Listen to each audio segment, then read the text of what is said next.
ନବମା ଭଗବତୀ ଶରଣମ୍। ଦର୍ଶକ ବନ୍ଧୁ, ରାଶିଫଳ ଜାଣିବା ଆଗରୁ ଜାଣିବା ଆଜିର ପଞ୍ଚାଙ୍ଗ ବିଷୟବସ୍ତୁ ଉପରେ। ଆଜି ପୌଷ ମାସ ଶୁକ୍ଳପକ୍ଷ ଗୁରୁବାର, ଆଜି ତୃତୀୟା ତିଥି, ଶ୍ରବଣ ନକ୍ଷତ୍ର, ମକର ଚନ୍ଦ୍ର, ହର୍ଷଣ ଯୋଗ, ତୈତିଳକରଣ, ଦିବା 1:48 ପରେ ଗରକରଣ ଭୋଗ ହେବ। ଆଜି ଆଗ୍ନେୟ କୋଣକୁ ଯାତ୍ରା ନିଷେଧ। ତୁଳା ଓ କୁମ୍ଭ ରାଶିର ଘାତ ବାର ଏବଂ ସିଂହ ରାଶିର ଘାତ ଚନ୍ଦ୍ର। ରାହୁ କାଳ ଦିବା 1:15 ଦିବା 2:37 ମଧ୍ୟରେ। ଅଭିଜିତ ମୁହୂର୍ତ୍ତ ଦିବା 11:37 12:20 ମଧ୍ୟରେ।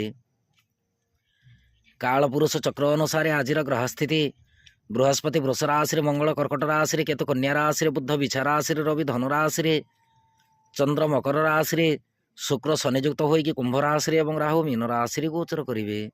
ଦିନଟିରେ ପୁଷ୍କର ଦୋଷ ନାସ୍ତି। କନ୍ୟା ପ୍ରଥମ ରଜ ଦର୍ଶନ ଶୁଭଯୁକ୍ତ।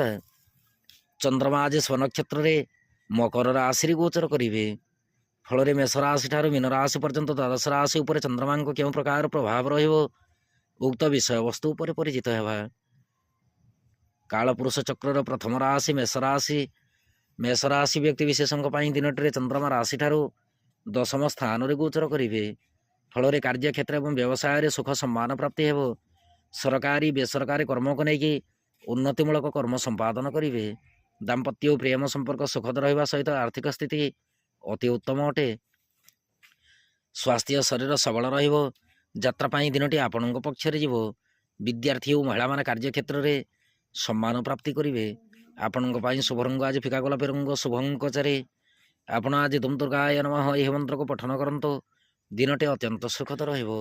ବୃଷ ରାଶି। ବୃଷ ରାଶି ବ୍ୟକ୍ତି ବିଶେଷଙ୍କ ପାଇଁ ଦିନଟିରେ ଚନ୍ଦ୍ରମା ରାଶି ଠାରୁ ନବମ ସ୍ଥାନରେ ଗୋଚର କରିବେ। ଫଳରେ କାର୍ଯ୍ୟକ୍ଷେତ୍ର ଏବଂ ବ୍ୟବସାୟରେ ଅନ୍ୟର ପରାମର୍ଶରେ କର୍ମ ନିର୍ବାହ ହେବ। ସରକାରୀ ବେସରକାରୀ କର୍ମକୁ ନେଇକି ରାଜଦଣ୍ଡର ଭୟ ଅଛି। ଏଣୁକରି ଅନ୍ୟ କାହାରି ଉପରେ ବିଶେଷ ଭରସା ରଖନ୍ତୁ ନାହିଁ। ଆଇନ ଅଦାଲତ କର୍ମ ଯଦି କିଛି ଥାଏ, ବୁଝି ବିଚାରିକି କର୍ମ ସମ୍ପାଦନ କରନ୍ତୁ। ଦାମ୍ପତ୍ୟ ଓ ପ୍ରେମ ସମ୍ପର୍କ ମଧ୍ୟମର ଉତ୍ତମ ଅଟେ। ଆର୍ଥିକ ସ୍ଥିତି ସବଳ ରହିବା ସହିତ ସ୍ୱାସ୍ଥ୍ୟ ଶରୀର ଅତି ଉତ୍ତମ ରହିବ। ଯାତ୍ରା ପାଇଁ ଦିନଟି ଅମୃତ ତୁଲ୍ୟ। ବିଦ୍ୟାର୍ଥୀ ଓ ମହିଳାମାନେ କାର୍ଯ୍ୟକ୍ଷେତ୍ରରେ ନୂତନ ଭାଗ୍ୟ ଦର୍ଶନ କରିବେ। ଆପଣଙ୍କ ପାଇଁ ଶୁଭ ରଙ୍ଗ ଆଜି ଧବଳବର୍ଣ୍ଣ ରଙ୍ଗ, ଶୁଭ ଅଙ୍କ 1। ଆପଣ ଆଜି ସିଦ୍ଧକୁଞ୍ଚିକା ମନ୍ତ୍ର ପଠନ କରନ୍ତୁ। ଦିନଟି ଅତ୍ୟନ୍ତ ସୁଖଦ ରହିବ। ମିଥୁନ ରାଶି। ମିଥୁନ ରାଶି ବ୍ୟକ୍ତି ବିଶେଷଙ୍କ ପାଇଁ ଦିନଟିରେ ଚନ୍ଦ୍ରମା ରାଶି ଠାରୁ ଅଷ୍ଟମ ସ୍ଥାନରେ ଗୋଚର କରିବେ। ଫଳରେ କାର୍ଯ୍ୟକ୍ଷେତ୍ର ଏବଂ ବ୍ୟବସାୟରେ ସୁଖ ହାନିର ସୂଚନା ପରିଲକ୍ଷିତ ହୁଏ। ସରକାରୀ ବେସରକାରୀ କର୍ମକୁ ନେଇକି ସନ୍ତାପିତ ହୋଇପାରନ୍ତି। ଦାମ୍ପତ୍ୟ ଓ ପ୍ରେମ ସମ୍ପର୍କ ଆଦ୍ୟ ଶୁଭଦାୟକ ନୁହେଁ। ଦିନଟିରେ ଆକସ୍ମିକ ଚୋରି ଭୟର ସୂଚନା ପରିଲକ୍ଷିତ ହୁଏ। ଆର୍ଥିକ ସ୍ଥିତି ଦୁର୍ବଳ ରହିବା ସହିତ ସ୍ୱାସ୍ଥ୍ୟ ଶରୀର ମଧ୍ୟ ଦୁର୍ବଳ ରହିପାରେ। ଯାତ୍ରା ପାଇଁ ଦିନଟି ବିଶେଷ ସୁଖଦାୟକ ନୁହେଁ। ବିଦ୍ୟାର୍ଥୀ ଓ ମହିଳାମାନେ କାର୍ଯ୍ୟକ୍ଷେତ୍ରରେ ଆଶାତୀତ ଫଳ ପ୍ରାପ୍ତିରେ ବିଳମ୍ବ ଯୋଗ ଲକ୍ଷ୍ୟ କରିବେ। ଆପଣଙ୍କ ପାଇଁ ଶୁଭ ରଙ୍ଗ ଆଜି ନାରଙ୍ଗୀ ବର୍ଣ୍ଣ ରଙ୍ଗ, ଶୁଭ ଅଙ୍କ 8। ଆପଣ ଆଜି ବିଷ୍ଣୁ ଚରଣାମୃତ ସେବନ କରନ୍ତୁ। ଦିନଟି ଅତ୍ୟନ୍ତ ସୁଖଦ ରହିବ। କର୍କଟ ରାଶି। କର୍କଟ ରାଶି ବ୍ୟକ୍ତି ବିଶେଷଙ୍କ ପାଇଁ ଦିନଟିରେ ଚନ୍ଦ୍ରମା ରାଶି ଠାରୁ ସପ୍ତମ ସ୍ଥାନରେ ଗୋଚର କରିବେ। ଫଳରେ କାର୍ଯ୍ୟକ୍ଷେତ୍ର ଏବଂ ବ୍ୟବସାୟରେ ଅତ୍ୟନ୍ତ ଖୁସି ଅନୁଭବ କରିବେ। ମିଳିତ ବ୍ୟବସାୟକୁ ନେଇକି ପରମ ଶାନ୍ତି ଲାଭ କରିବାର ସୂଚନାର ଜଣାଥାଏ। ସରକାରୀ ବେସରକାରୀ କର୍ମକୁ ନେଇକି ନିର୍ବିଘ୍ନରେ କର୍ମ ନିର୍ବାହ କରିବେ। ଦାମ୍ପତ୍ୟ ଓ ପ୍ରେମ ସମ୍ପର୍କ ସୁଖଦ ରହିବା ସହିତ ପ୍ରେମ ସମ୍ପର୍କକୁ ନେଇକି ନୂତନ ଅନୁଭୂତି ଜାଗ୍ରତ ହେବ। ଆର୍ଥିକ ସ୍ଥିତି ସୁଖଦ ଅଟେ। ସ୍ୱାସ୍ଥ୍ୟ ଶରୀର ଅତି ଉତ୍ତମ ରହିବ। ଦିନଟିରେ ସ୍ତ୍ରୀ ଜାତି ଠାରୁ ପ୍ରବଳ ମାତ୍ରାରେ ସାହାଯ୍ୟ ସହାନୁଭୂତି ପ୍ରାପ୍ତି କରିପାରନ୍ତି। ଯାତ୍ରା ପାଇଁ ଦିନଟି ମଧ୍ୟମ ଫଳଦାୟକ। ବିଦ୍ୟାର୍ଥୀ ଓ ମହିଳାମାନେ କାର୍ଯ୍ୟକ୍ଷେତ୍ରରେ ଆଶାତୀତ ଫଳ ପ୍ରାପ୍ତି କରିବେ। ଆପଣଙ୍କ ପାଇଁ ଶୁଭ ରଙ୍ଗ ଆଜି ଘୃତବର୍ଣ୍ଣ ରଙ୍ଗ, ଶୁଭ ଅଙ୍କ 5। ଆପଣ ଆଜି ଜଗନ୍ନାଥଙ୍କୁ ତୁଳସୀ ଅର୍ପଣ କରନ୍ତୁ। ଦିନଟି ଅତ୍ୟନ୍ତ ସୁଖଦ ରହିବ। ସିଂହ ରାଶି। ସିଂହ ରାଶି ବ୍ୟକ୍ତି ବିଶେଷଙ୍କ ପାଇଁ ଦିନଟିରେ ଚନ୍ଦ୍ରମା ରାଶି ଠାରୁ ଷଷ୍ଠ ସ୍ଥାନରେ ଗୋଚର କରିବେ। ଫଳରେ କାର୍ଯ୍ୟକ୍ଷେତ୍ର ଏବଂ ବ୍ୟବସାୟରେ ତରତର ନିଷ୍ପତ୍ତି ନିଅନ୍ତୁ ନାହିଁ। ମିଳିତ ବ୍ୟବସାୟକୁ ନେଇକି ସତର୍କ ରୁହନ୍ତୁ। ସରକାରୀ ବେସରକାରୀ କର୍ମକୁ ନେଇକି ଉପରିସ୍ଥ କର୍ମଚାରୀଙ୍କ ପରାମର୍ଶ ଅନୁସାରେ କର୍ମ ନିର୍ବାହ କରିବା ନିତାନ୍ତ ଆବଶ୍ୟକ। ଦାମ୍ପତ୍ୟ ଓ ପ୍ରେମ ସମ୍ପର୍କ ବିଶେଷ ସୁଖଦାୟକ ନୁହେଁ।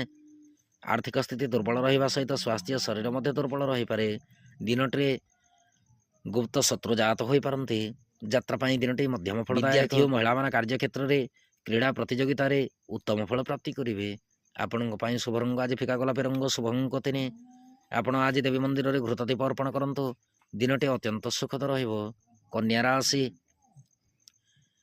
କନ୍ୟା ରାଶି ବ୍ୟକ୍ତି ବିଶେଷଙ୍କ ପାଇଁ ଦିନଟିରେ ଚନ୍ଦ୍ରମା ରାଶିଠାରୁ ପଞ୍ଚମ ସ୍ଥାନରେ ଗୋଚର କରିବେ। ଫଳରେ କାର୍ଯ୍ୟକ୍ଷେତ୍ର ଏବଂ ବ୍ୟବସାୟରେ ଶତ୍ରୁ ଭୟର ସୂଚନା ଅଛି।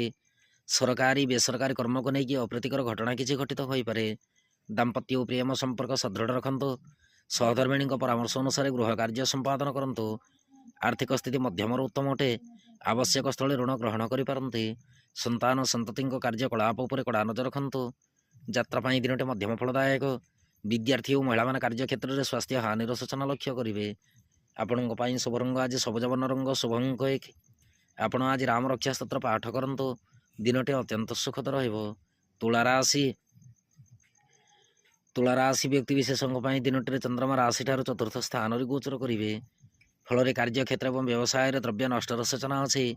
ସରକାରୀ ବେସରକାରୀ କର୍ମକୁ ନେଇକି ମାନ ସମ୍ମାନ ପ୍ରତି ସଜାଗ ରୁହନ୍ତୁ। ଦାମ୍ପତ୍ୟ ଓ ପ୍ରେମ ସମ୍ପର୍କ ମଧ୍ୟମରୁ ଉତ୍ତମ ଅଟେ। ଆର୍ଥିକ ସ୍ଥିତି ଦୁର୍ବଳ ରହିପାରେ। ସ୍ୱାସ୍ଥ୍ୟ ଶରୀର ପ୍ରତି ଧ୍ୟାନ ରଖନ୍ତୁ। ଯାତ୍ରା ପାଇଁ ଦିନଟି ମଧ୍ୟମ ଫଳଦାୟକ। ବିଦ୍ୟାର୍ଥୀ ଓ ମହିଳାମାନେ କାର୍ଯ୍ୟକ୍ଷେତ୍ରରେ ଅନ୍ୟ ଉପରେ ନିର୍ଭରଶୀଳ ରହିବେ। ଆପଣଙ୍କ ପାଇଁ ଶୁଭ ରଙ୍ଗ ଆଜି ଧବଳ ବର୍ଣ୍ଣ ରଙ୍ଗ, ଶୁଭ ଅଙ୍କ 4। ଆପଣ ଆଜି ପିତାମାତାଙ୍କ ଠାରୁ ଆଶୀର୍ବାଦ ଗ୍ରହଣ କରନ୍ତୁ। ଦିନଟି ଅତ୍ୟନ୍ତ ସୁଖଦ ରହିବ। ବିଛା ରାଶି ବ୍ୟକ୍ତି ବିଶେଷଙ୍କ ପାଇଁ ଦିନଟିରେ ଚନ୍ଦ୍ରମା ରାଶିଠାରୁ ତୃତୀୟ ସ୍ଥାନରେ ଗୋଚର କରିବେ। ଫଳରେ କାର୍ଯ୍ୟକ୍ଷେତ୍ର ଏବଂ ବ୍ୟବସାୟରେ ସଫଳତାର ଚାବିକାଠି ପ୍ରାପ୍ତି ହେବ। ସରକାରୀ ବେସରକାରୀ କର୍ମକୁ ନେଇକି ବହୁତ ଦିନରୁ ଅଟକି ରହିଥିବା କର୍ମ ସମ୍ପାଦନ କରିବେ। ଦାମ୍ପତ୍ୟ ଓ ପ୍ରେମ ସମ୍ପର୍କ ଅତି ଉତ୍ତମ ଅଟେ। ଆର୍ଥିକ ସ୍ଥିତି ସବଳ ରହିବ। ସ୍ୱାସ୍ଥ୍ୟ ଶରୀର ଅତି ଉତ୍ତମ ଅଟେ। ଯାତ୍ରା ପାଇଁ ଦିନଟି ଅମୃତ ତୁଲ୍ୟ। ବିଦ୍ୟାର୍ଥୀ ଓ ମହିଳାମାନେ କାର୍ଯ୍ୟକ୍ଷେତ୍ରରେ ସାହାଯ୍ୟ ସହାନୁଭୂତି ପ୍ରାପ୍ତି କରିବେ। ଆପଣଙ୍କ ପାଇଁ ଶୁଭ ରଙ୍ଗ ଆଜି ରକ୍ତବର୍ଣ୍ଣ ରଙ୍ଗ, ଶୁଭ ଅଙ୍କ 7। ଆପଣ ଆଜି ଓଁ ନମୋ ଭଗବତେ ବାସୁଦେବାୟ ନମଃ ଏହି ମନ୍ତ୍ରକୁ ପଠନ କରନ୍ତୁ। ଦିନଟି ଅତ୍ୟନ୍ତ ସୁଖଦ ରହିବ। ଧନୁରାଶି ବ୍ୟକ୍ତି ବିଶେଷଙ୍କ ପାଇଁ ଦିନଟିରେ ଚନ୍ଦ୍ରମା ରାଶିଠାରୁ ଦ୍ୱିତୀୟ ସ୍ଥାନରେ ଗୋଚର କରିବେ। ଫଳରେ କାର୍ଯ୍ୟକ୍ଷେତ୍ର ଏବଂ ବ୍ୟବସାୟରେ ବିଳମ୍ବରେ କାର୍ଯ୍ୟ ସିଦ୍ଧିର ସୂଚନା ଅଛି।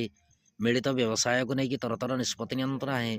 ସରକାରୀ ବେସରକାରୀ କର୍ମକୁ ନେଇକି ମନ ଭିତରେ ଅଶାନ୍ତିର ବାତାବରଣ ରହିପାରେ।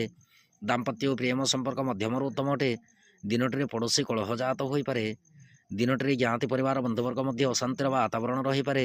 ଆର୍ଥିକ ସ୍ଥିତି ଦୁର୍ବଳ ରହିବା ସହିତ ସ୍ୱାସ୍ଥ୍ୟ ଶରୀର ମଧ୍ୟ ଦୁର୍ବଳ ରହିପାରେ। ଯାତ୍ରା ପାଇଁ ଦିନଟି ମଧ୍ୟମ ଫଳଦାୟକ।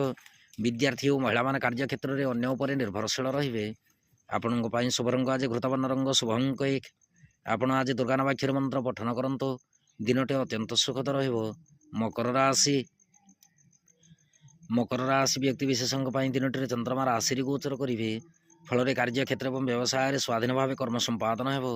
ସରକାରୀ ବେସରକାରୀ କର୍ମକୁ ନେଇକି ଆୟ ସ୍ଥିତି ସବଳ ରହିବ। ଦାମ୍ପତ୍ୟ ଓ ପ୍ରେମ ସମ୍ପର୍କ ଅତି ଉତ୍ତମ ଅଟେ। ଆର୍ଥିକ ସ୍ଥିତି ସବଳ ରହିବା ସହିତ ସ୍ୱାସ୍ଥ୍ୟ ଶରୀର ଅତି ଉତ୍ତମ ଅଟେ। ଯାତ୍ରା ପାଇଁ ଦିନଟି ସୁଖଦ ରହିବ।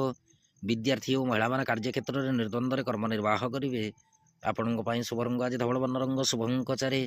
ଆପଣ ଆଜି ପିତାମାତାଙ୍କ ଠାରୁ ଆଶୀର୍ବାଦ ଗ୍ରହଣ କରନ୍ତୁ। ଦିନଟି ଅତ୍ୟନ୍ତ ସୁଖଦ ରହିବ। କୁମ୍ଭ ରାଶି ବ୍ୟକ୍ତି ବିଶେଷଙ୍କ ପାଇଁ ଦିନଟିରେ ଚନ୍ଦ୍ରମା ରାଶିଠାରୁ ଦ୍ୱାଦଶ ସ୍ଥାନରେ ଗୋଚର କରିବେ। ଫଳରେ କାର୍ଯ୍ୟକ୍ଷେତ୍ର ଏବଂ ବ୍ୟବସାୟରେ ଅପବ୍ୟୟ ଖର୍ଚ୍ଚର ସୂଚନା ଅଛି। ସରକାରୀ ବେସରକାରୀ କର୍ମକୁ ନେଇକି ଜ୍ଞାତି ପରିବାର ବନ୍ଧୁବର୍ଗଙ୍କ ଠାରୁ ସାହାଯ୍ୟ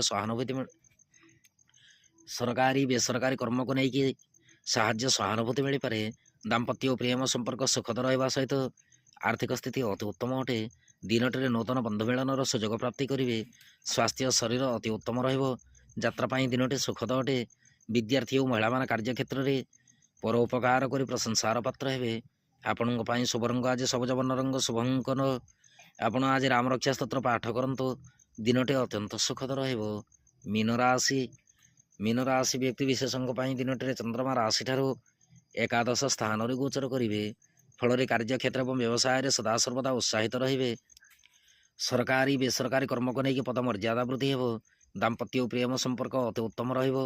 ଆର୍ଥିକ ସ୍ଥିତି ସବଳ ରହିବା ସହିତ ସ୍ୱାସ୍ଥ୍ୟ ଶରୀର ଅତି ଉତ୍ତମ ଅଟେ। ଯାତ୍ରା ପାଇଁ ଦିନଟି ଆପଣଙ୍କ ପକ୍ଷରେ ଯିବ।